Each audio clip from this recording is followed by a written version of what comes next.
So you were that guy that was out on the rigs, and you went all in and learned the energy industry on the back of having to put mines into these places. Yeah, we had to, because we were actually like going into wells that were being drilled. Like, we were a part of the drilling operations. We were a part of a lot of workovers that were happening on existing wells. We were building all of the piping and plumbing infrastructure to get gas from one side to the other. Like, yeah, you really started to learn a lot about it. And as the company developed, our applications moved downstream in the production pipeline. So, we started upstream at the wellhead, where we were, capturing this gas that was being flared off into the atmosphere and used it to produce Bitcoin, right? That allowed us to capture carbon credits and really do good for the environment while, producing Bitcoin, and then putting that Bitcoin onto the balance sheet of whoever the operator was, right? We took our cut, but, the well operator and these energy companies have really started to take an interest in Bitcoin as an asset class, and they realize that, it is a asset that is pegged to energy, effectively, and to energy production. But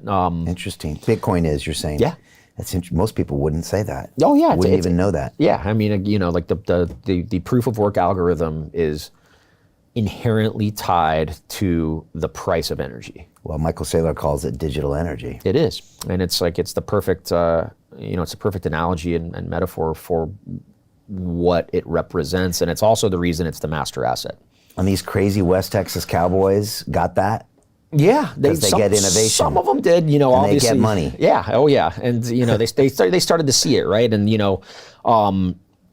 the interesting thing about the oil patch is you also have a lot of what I would call on-grid energy infrastructure that surrounds it, right? To power these sites, like you have these huge substations, large-scale power stations, hydro dams. Like there's so many other ways to create power besides oil, but so many of these companies are involved in the creation of power outside of just pumping oil and gas. So, they saw it coming, and the real innovators that were bringing, Bitcoin mining to the oil and gas industry were also working with on-grid power, and that's where our business developed as well, right? We moved downstream to, large collection stations that were ultimately acting as, central gathering facilities for gas, and that's how we started to grow much larger. But we also started to build large-scale on-grid applications, right? So we kind of we tried as a company to span. Really to span the production spectrum when it comes to energy, right? Because, we want to produce Bitcoin as cleanly and as responsibly as possible, but that even... How do you get out of a rat race? How do you create wealth not only for yourself, but also for the generations to come after? I am absolutely amazed with the quality of companies that we're getting exposure to. We go on to Zoom calls with the innovators and the folks who are building new applications in metaverse, blockchain, artificial intelligence, decentralized finance. What's going on, everybody? Thumbs up if you can see me. We are focusing on early stage investment. And the quality of people that we're getting exposure to, whether it be Dan Tapiero with 1RT, Jason Ma from Open, Yatsu from Animoca. It's been a phenomenal experience thus far. It has far exceeded my expectations. We are focusing on cutting edge technologies. I view it now as the best investment I've ever made. The upside I view is unlimited. And as a retail investor, I would never get this exposure anywhere else outside of Investment Club. See you in the Investment Club. That even really was, I guess, our viewpoint when it comes to just energy production, right? Like you want to produce energy as cleanly as possible. It's not just Bitcoin. We started to become obsessed with energy. And that's, at the time, we were hedging some of our risk when it came to producing Bitcoin by trading these natural gas futures contracts, right? So we had certain installations where we were responsible for purchasing the gas to power the mine. It wasn't, sometimes the producer would take on that risk, but sometimes as a company, especially as we grew, we were taking on that risk and just saying like, hey, we want a purchase contract for X amount of gas. We will use that gas to produce Bitcoin, and we knew that we could get, using that gas, we had to hover between 3 and 4 cents per kilowatt hour from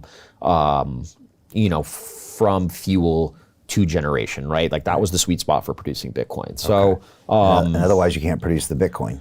Otherwise it's uneconomical too, right. Yes. So you want to buy that futures contract, lock your price in, even if there's a spike in price, That way you can keep producing Bitcoin and keep paying the rent and doing all the things to run the company. Correct. And, at the time, like the geopolitical tensions with Russia were boiling over in Ukraine, like gas started to spike, like we started to have all these like wild fluctuations in the economics of our business. And you can't get the futures in a cheap enough way or a liquid enough way. It was just like, coming from trading crypto, we were just like, as I started, we obviously started to liaise with serious traders from that industry. I started personally developing some of the trading strategies myself in conjunction, with certain brokerages and large scale trading houses. And as I started to look more closely at the industry, I'm like, what the hell is going on? This is crazy. Like, why is it costing me 6 and 7 figures to get set up to trade on the CME? Why can't I trade directly on the exchange? Why can't I arbitrage my price across 2, 3, 4, 5 exchanges like I can in crypto, right? And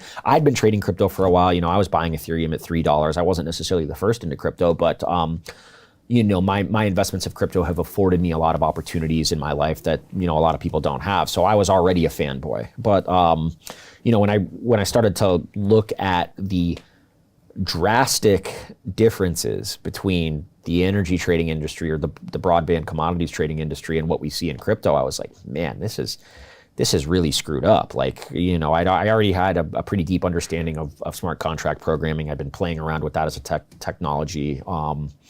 And I've been playing around with building my own blockchain. These are things that I was kind of just like doing as side projects at the time, just out of sheer curiosity. But we started to ask me and Austin Durkee, who was also a part of that operation from the marketing side at the time. We started having conversations about like, what if we brought this on chain? Like, what if we brought this trading activity on chain? What would that look like? Could we do it first? Would the industry accept it? Is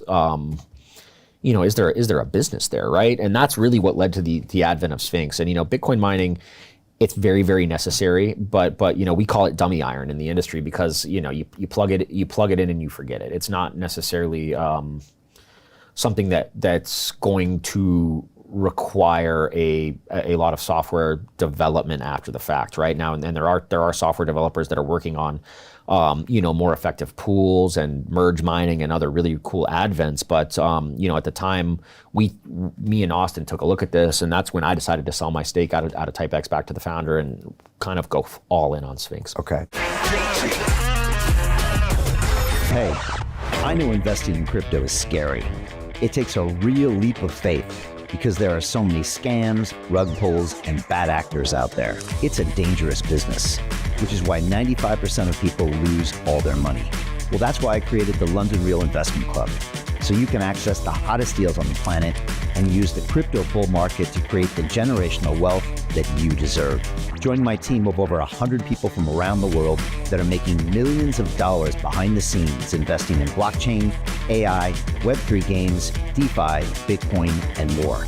Don't miss out. Click the link below to book a call with one of my team now.